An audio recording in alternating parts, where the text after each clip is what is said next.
We've been updating you on the big races all night, and here to break down the impacts of those races is Mike Wagner from UW-Madison. Thanks so much for joining us. It's my pleasure. All right, let's start with the state Supreme Court race. Janet Protasewicz soundly defeating Daniel Kelly here today. We saw some interesting trends in this race. Record-setting money, a lot of voters turning out in this race. Did this all kind of add up to what we expected here tonight? It's almost a repeat of the Jill Karofsky-Dan Kelly race from a few years ago in terms of the numbers, except for turnout, which is higher in this race. I think that the historic campaign spending plus the salience of the abortion issue probably increased that turnout, but the result is almost identical to what it was the last time Dan Kelly ran for the state Supreme Court.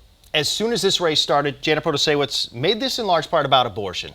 How big of an impact was that, and is this a trend that we've kind of been seeing work over the last few months here in elections? Since the U.S. Supreme Court overturned Roe v. Wade with the Dobbs decision, abortion has been an issue that's been top of mind for many Wisconsinites. Almost 4 in 10 say it's their top issue or second top issue, and so this is an issue that they care about. Most of those people are on the choice side of that issue. Protasewicz was unapologetically and unabashedly in favor of reproductive rights in her campaign. Certainly that had something to do with what happened today. Everyone's wondering now, okay, what does this mean for abortion? Well, obviously, we have a liberal-leaning court now, and there was already a case going through. Josh Call already put a case. It was in Dane County courts. It's working its way through the court system, so it could get to the Supreme Court sooner rather than later, right? They could be talking about this very issue.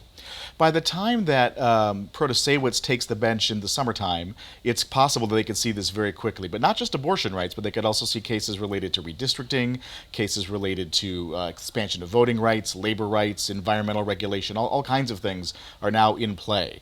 When Donald Trump took office, it was a 5-2 advantage for conservatives on the court. Now it's a 4-3 advantage for liberals, not that many years later. You talked about districting. That was another thing. These maps have been in contention, obviously, for a couple of years. The court recently ruled one way, but this could all be changed once again here with the way this court sits now. It could be. Wisconsin has one of the most gerrymandered sets of districts in not just the country, but in American history. And so it's not out of the realm of imagination that a case would get brought back to the court. Now, even if the liberal-leaning Supreme Court would decide that they favored a more liberal argument, it probably would not mean that Democrats would take the majorities in the state assembly and state senate, but they would certainly cut into those if redistricting was reformed in most ways we might imagine it could be. And want to get a quick thought from you on the 8th District Senate seat that's also up right now.